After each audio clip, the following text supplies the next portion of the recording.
warahmatullahi wabarakatuh.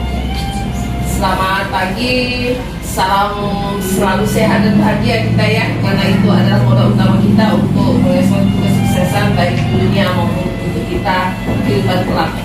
Jadi alhamdulillah kami terima kasih kepada Ibu Agnes ya sebagai pengajar praktek, kemudian Ibu Heni calon guru penggerak, kemudian Ibu Nata guru di SMA 1 Siantan, kemudian Pak Rido juga sebagai guru seni di sini, Bu Nata guru bahasa Indonesia, sedangkan saya sendiri adalah kepala sekolah SMA Negeri 1 Siantan.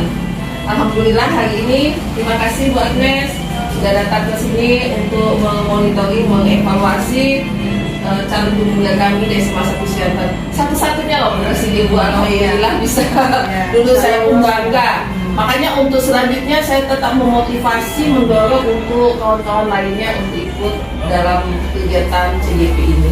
Baik, untuk ini kami serahkan kepada Ibu karena Bu Agnes sebagai pengajar praktek. Silakan apapun yang Ibu harapkan nanti mungkin bisa kita diskusi, kita sharing bersama-sama di sini. Baik, terima kasih Bu Indah. Ya. Selamat pagi semuanya. Jadi tema pendampingan hari ini yaitu mendiskusikan cita-cita visi warga sekolah terhadap murid di masa yang akan datang. Jadi Bapak Ibu sekalian, dalam proses pendidikan CGP, maksudnya Bu Heni telah belajar membuat visi dirinya sebagai pendidik, yaitu visi Bu Heni sebagai guru penggerak ingin mewujudkan siswa yang mandiri. Itu visi beliau ya. Kemudian diskusi hari ini merupakan bagian dari proses belajar CGP untuk memfasilitasi visi atau cita-cita sekolah ini untuk murid bersama rekan sejawat dan kepala sekolah. Nah, kemudian meskipun menjadi bagian dari proses belajar CGP, namun proses diskusi ini diharapkan menjadi refleksi bersama terhadap visi sekolah tempat Bapak Ibu sekarang bertugas, sehingga saya berharap semua pihak dapat terlibat aktif dalam proses diskusi ini.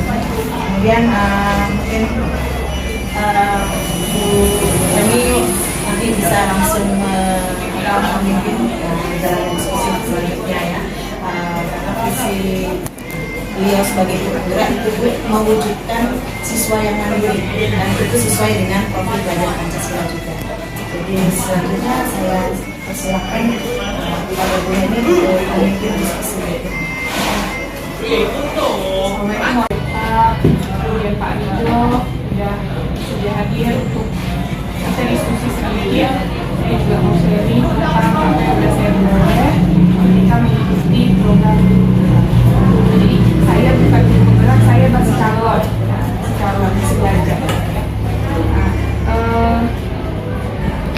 Untuk pendampingan ini kita membahas tentang visi. Kemarin kami ketika ikut program guru penggerak itu ada modul 1.3 tentang visi guru penggerak. Nah, jadi visi guru penggerak itu ada satu bahan yang mau kita capai. Seperti yang Bu Agnes sampaikan, visi saya itu ingin mewujudkan siswa atau murid yang mandiri.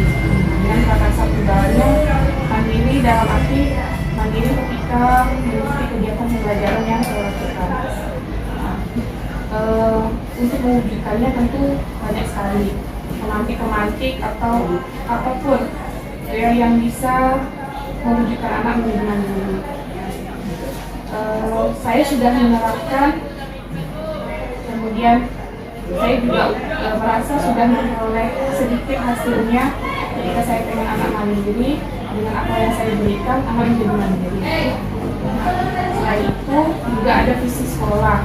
Nah, kalau untuk perumusan visi sekolah, saya tidak tahu yang bidang, kan tidak pernah dilibatkan juga, tapi mungkin Ibu bersama wakil sudah membentuk visi sekolah. Visi sekolah. Nanti foto bersama visi sekolah. Jadi saya mau saran Bu, visi sekolah itu tidak perlu kita buat permanen, berarti visi sekolah ini sewaktu-waktu bisa saja berubah sesuai, artinya kondisional, sesuai dengan apa yang mau kita capai. Kalau saya lihat 3 depan kan visi kita tuh tanya. Jadi kalau misalnya sekolah kita perlu apa, ada yang ingin dicapai atau ada yang ingin ditingkatkan, kita bisa merubah visi sekolah. Itu saran saya. Kemudian saya juga pengen sebagai guru, saya bapaknya di sini, ketika ada perumusan sesuatu tuh ikut juga semuanya dijelaskan supaya bisa menyuarakan visinya apa, dimulai dari visi ini dulu, kemudian barulah kita berangkat untuk menuju visi sekolah. Mungkin itu dia yang saya sampaikan. Oke, bisa dilanjutkan dengan Kemudian ini ada di halaman 2, minta tolong Bapak Ibu diisi dulu kalimat Jepang tentang cita-cita murid. Isinya bebas, dalam bayangan diri kita nih kita memimpikan murid yang seperti apa. Kemudian sesuai dilanjutkan lagi dengan pertanyaan murid. bisa secara langsung Boleh disampaikan langsung. Boleh juga disampaikan langsung atau bisa nanti dibacakan. kalau ada visinya tertulis dulu boleh. Kalau ada visinya di sekolah. Visi sekolah. Ini visi Dicetak ya. Minta yang terbaru dengan pas. Yang ini jadi yang ini jadi. Karena sekarang ada jadi sepeda. Berganti. Sekarang kan ada berganti.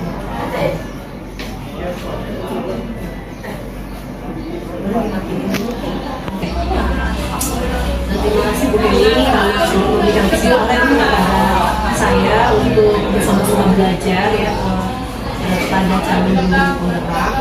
Jadi kalau mengenai cita-cita atau visi, tentunya itu merupakan suatu hal yang sangat penting dalam sebuah sekolah ya. Visi itu adalah tujuan yang mau kita capai. Kalau kita nggak jelas visinya, tentu tujuannya tidak akan tercapai. Nah, yang pertama, saat masukan ide saya mengenai kalimat tumpang ya, cita-cita untuk murid, kita memimpikan murid-murid yang bertanggung jawab dan berkarakter. Itu pertama menurut saya. Kemudian kita percaya bahwa murid itu adalah potensi yang bisa digali oleh keluarga ya, karena potensi siswa itu beda-beda setiap orang. Jadi kita harus bisa melihat potensi anak itu seperti apa. Anak A, anak B, anak C, anak E itu berbeda. Jadi guru ini harus multitask, harus punya kemampuan lebih. Nah itulah. Nah kadang saya berpikir gini ya, guru itu ibaratnya itu bengkel manusia. Kenapa? Kita harus bisa tahu karakter anak satu persatu. Kita harus bisa tahu kemampuan anak satu persatu. Dan kita harus memberikan obatnya beda-beda. Nah, itu ibaratnya itu kayak bengkel manusia. Kita bisa tahu anak ini kekurangannya di mana, dia perlu alat apa, kita kasih perlakuan yang berbeda. Nah, itulah saya katakan bahwa murid adalah potensi. Kemudian, yang ketiga ya, di sekolah kita mengutamakan, menurut saya paling penting adalah kemampuan berliterasi. Itu paling penting. Seseorang akan memiliki kemampuan berpikir lebih karena dia rajin membaca, mampu menulis, mampu berbicara. Jadi kemampuan literasi itu sangat penting dan sekolah harus membantu agar siswa mampu melakukan literasi. Contohnya, melakukan kegiatan-kegiatan mendukung guru-guru melakukan kegiatan-kegiatan yang literasinya itu jalan itu intinya. Kemudian murid di sekolah kita sadar betul bahwa belajar bisa di mana saja dan kapan saja. Jadi lingkungan itu sebenarnya tempat belajar. Nah oleh sebab itu siswa sebaiknya diberikan banyak proyek.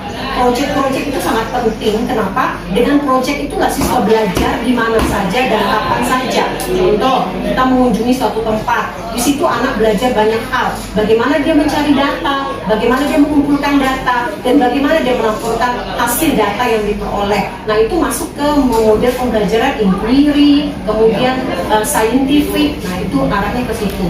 Jadi kita harus benar-benar mengatakan kepada siswa, halo siswa, belajar itu bukan hanya dari buku guru loh, tapi belajar tuh bisa dari mana saja, dari YouTube, dari WA, dari video, dari TikTok, dari mana saja. Karena sekarang mereka adalah generasi milenial. Terkadang guru sekarang sifatnya takut, mereka tidak bisa mengikuti perkembangan zaman. Ketika kita ber-TikTok, dia pikir kita bergaya-gaya, tapi itu salah. Sebenarnya itu merupakan salah satu sarana untuk pembelajaran. Nah, mungkin guru akan lebih baik diajarkan hal yang berhubungan dengan media pembelajaran yang bisa menuntut anak mengatakan bahwa oh ternyata belajar bisa di mana saja, kapan saja. Nah, siapa orang bisa jadikan pembelajaran. Contohnya nih, CGP nih kan, kita tiap hari harus belajar di YouTube, internet, platform Merdeka Belajar. Itu salah satu cara mereka untuk mengajarkan guru supaya belajar di mana saja dan kapan saja. Dan itu sangat bagus untuk zaman modernisasi milenial pada masa sekarang. Kemudian yang selanjutnya, kita warga di sekolah ini yakin untuk mendidik siswa secara terampil. Nah, kenapa saya katakan demikian? Kenapa? Karena nanti mereka dalam kehidupan bermasyarakat yang dibutuhkan apa? Terampil. Kalau bahasa Indonesia terampil berbicara. Kalau bahasa Indonesia terampil untuk berkomunikasi. Contoh, untuk mengungkapkan kritikan kepada orang, bukan berarti kita harus menjelaskan kelemahannya aja dijelaskan. Tapi ada tekniknya untuk mengkritik orang. Pertama, kita jelasin dulu kelebihannya. Kita jelasin dulu apa sih hal yang positif darinya. Kemudian baru kita sampaikan kekurangannya. Tapi kebanyakan masyarakat pada masa sekarang nggak paham. Kalau mengkritik itu ya sebutin aja kekurangannya aja, tapi tidak ada dengan solusinya. Nah, ini salah satu contoh bahwa keterampilan dalam kehidupan bermasyarakat perlu diajarkan kepada anak. Contohnya nih tadi, bagaimana caranya kita mengkritik orang lain. Nah, contohnya pertama, sebutin dulu kelebihannya, baru kita sampaikan kekurangannya, baru diberi solusi. Nah, itu perlu diajarkan kepada anak. Selain itu, kemampuan menulis, kemampuan membaca. Nah, itu salah satu contoh kalau dari segi bahasa Indonesia ya, mendidik siswa untuk terampil. Kemudian yang terakhir, kita dan warga di sekolah ini paham bahwa siswa adalah aset bangsa. Nah, ini merupakan hal yang paling penting. Kenapa? Ya karena menurut saya generasi muda ini dari tahun ke tahun akan berganti. Kita yang tua akan menua dan digantilah oleh generasi yang muda. Generasi yang muda harus fondasinya kuat. Kenapa? Di zaman era globalisasi, bila mereka tidak terampil, mereka tidak mempunyai kemampuan untuk bersaing dengan negara lain, maka akan tergeser. Negara Indonesia bisa bekerja di negara orang lain bisa bekerja di Indonesia. Jika potensi anak muda di Indonesia tidak bisa bersaing dengan orang luar, maka kita akan tergerus dan akan tersingkir. Nah, oleh sebab itu saya katakan bahwa siswa adalah aset bangsa yang perlu kita didik, kita ajar dengan hati. Mereka adalah raja yang perlu kita layani dengan hati. Nah, itu dari saya. Terima kasih.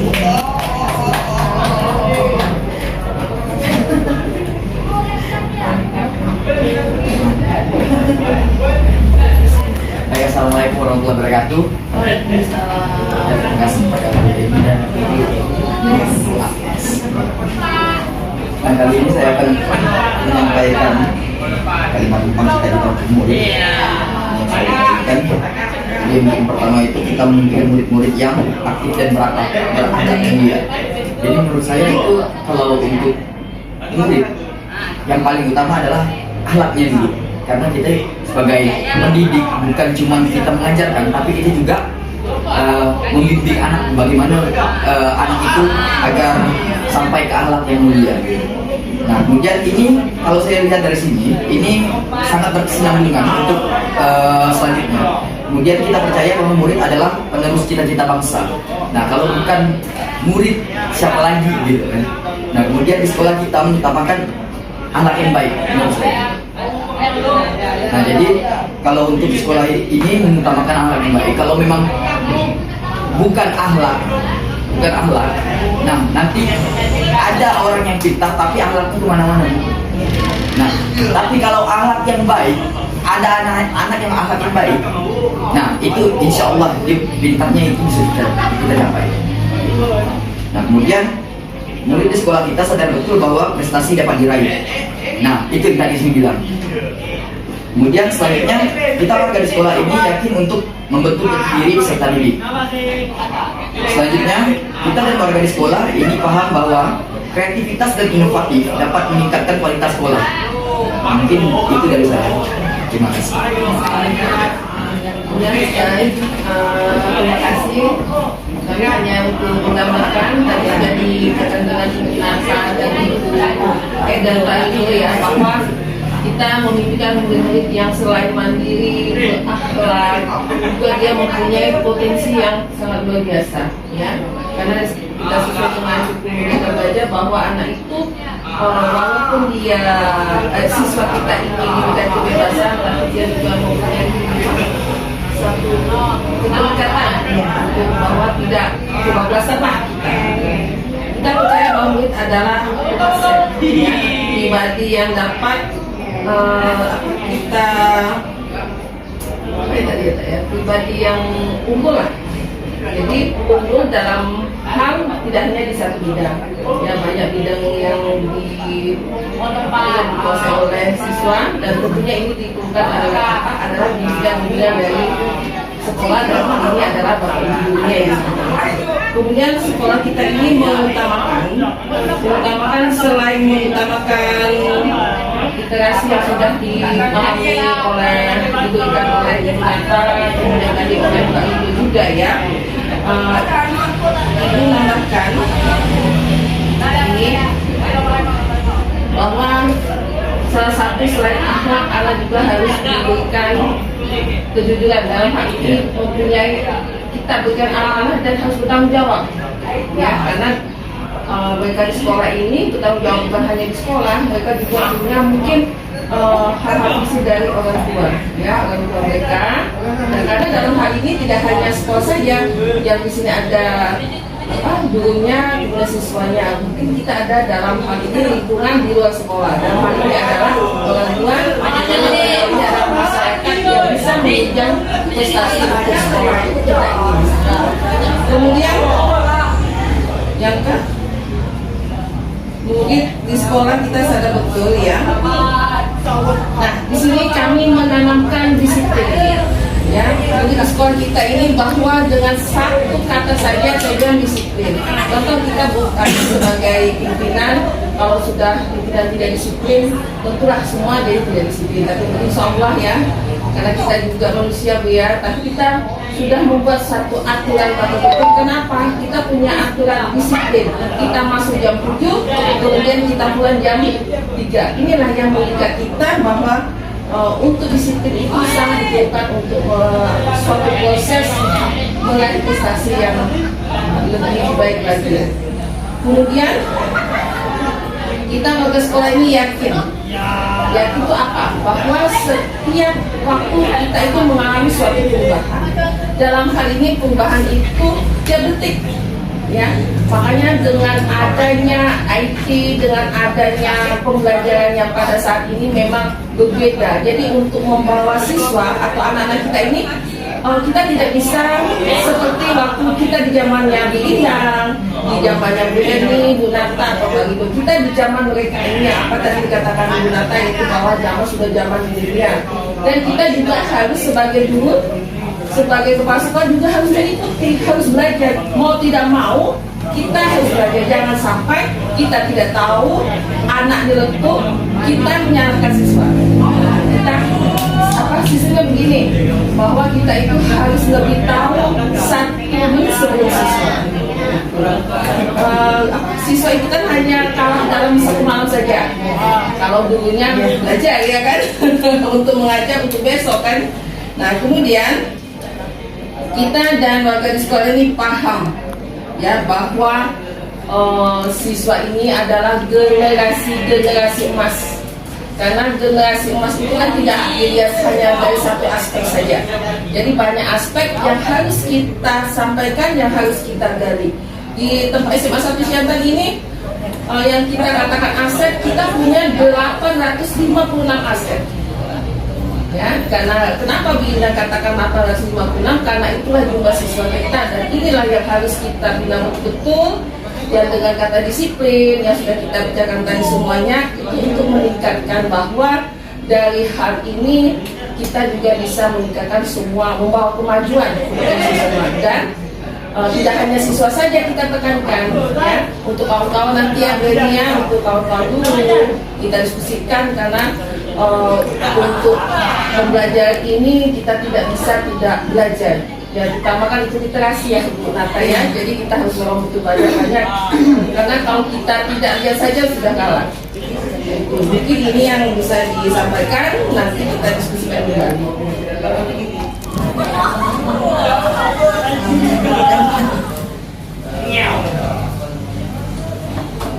Yang bagian ya.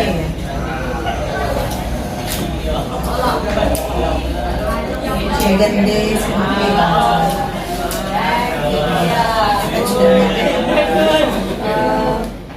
Terima kasih Pak Dido, kemudian Dinda, dan menyampaikan kalimat tentang cita-cita. Jadi kita sebagai guru tentunya masing-masing guru punya cita-cita sendiri. Tentunya itu juga untuk menuju ke arah yang baik. Nah, apa yang tadi disampaikan oleh Pak Atta, kemudian Pak Dido sendiri, itu juga menambah pengetahuan untuk saya. Saya juga pengen nih murid saya sebagai anak yang suka terhadap literasi, kita membaca, karena dengan membaca dia bisa, ya selain dia membaca, dia bisa menyampaikan informasi yang dia baca, dia mengambil kesalahan. Karena kita tidak mungkin biasa berbicara ini kalau kita tidak punya bahan bacaan. Kemudian Pak Dido juga bertakwa ya, kita perlu murid itu yang punya akhlak yang baik gitu ya, berawal dari akhlak yang baik, kemudian menyampai sesuatu yang lain gitu ya, lebih baik lagi. Kemudian juga ucapkan terima kasih. Dan tadi juga menjawab ada mandiri ya, kita perlu mandiri ya Bu ya. Mandiri itu artinya sadar betul, tidak kita komando, mereka juga mereka tahu apa yang harus mereka lakukan. Kemudian masuklah di sekolah kita sadar bahwa mereka harus disiplin. Disiplin itu adalah hal yang positif yang berawal dari dirinya sendiri kemudian menjadi kebiasaan. Kita juga sebagai warga sekolah paham siswa ini anak yang dapat berubah, bisa selalu berubah, kita merubahnya atau mereka berubah dengan kemauannya sendiri. Dia sesuai dengan perkembangan zaman. Itu yang dapat saya simpulkan. Selanjutnya saya kembalikan ke di sekolah selama ini. Nah, untuk siswa kita, kalau dari kalimat di depan ya saya baca, siswa kami berprestasi, terarah, mandiri, cinta terhadap lingkungan, dilandasi dengan ilmu. Apa yang tadi kita sebutkan masing-masing dalam visi yang sama ya. Mungkin nanti kalau misalnya ada apa lagi yang pengen kita capai, visi kita akan lebih dari sebuah, kita bisa berubah ya Dinanya.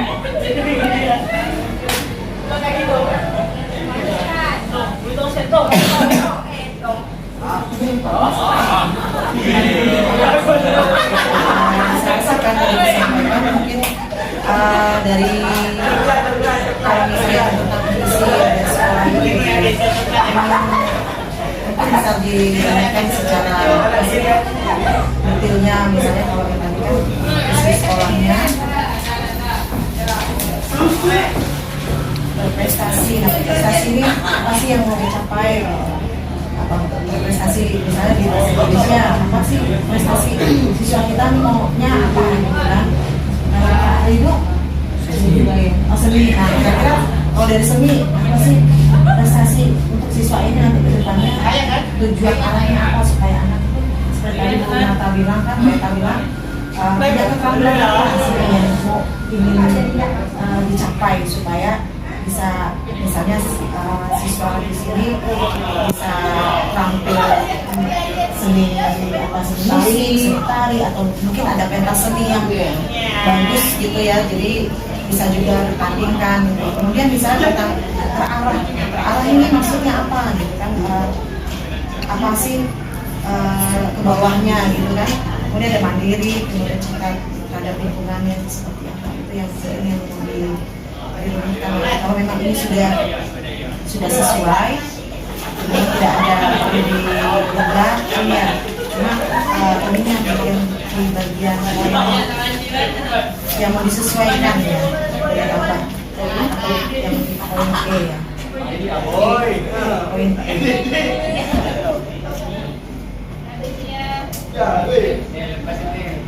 Sebenarnya sudah kalimat visi yang baru sudah, kalimat tidak dirubah ya tetap saja seperti itu. Ini kemarin kami waktu di dokumen 1 itu sudah berubah visi Oh iya, kita. oke. Itu salah satunya kami masukkan di dalam itu adalah Ada yang dirubah? perlindungan. Oh, tambah perlindungan. Iya. Nanti ditambah perlindungan. Perlindungan. Itu isu yang bagus. Isu yang sekarang ini masih dari tambah perlindungan. Karena kan siswa fisik kita kan tidak hanya untuk siswa saja, karena ini semua untuk warga di sekolah, ya kan? Hubungan misalnya dari pimpinan ke guru dengan guru dengan siswa, atau siswa dengan siswa kan bisa aja terjadi.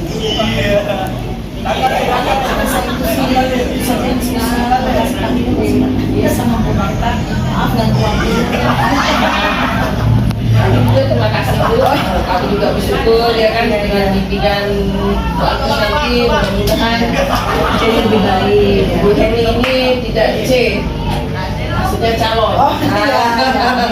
Jadi guru penggeraknya itu saja, karena kita yakin bahwa dengan calon guru penggerak Bu Heni berarti Bu Heni mampu. Bu Heni juga tonton memotivasi. ada ikut inseminasinya Bu Nina. Kita ada.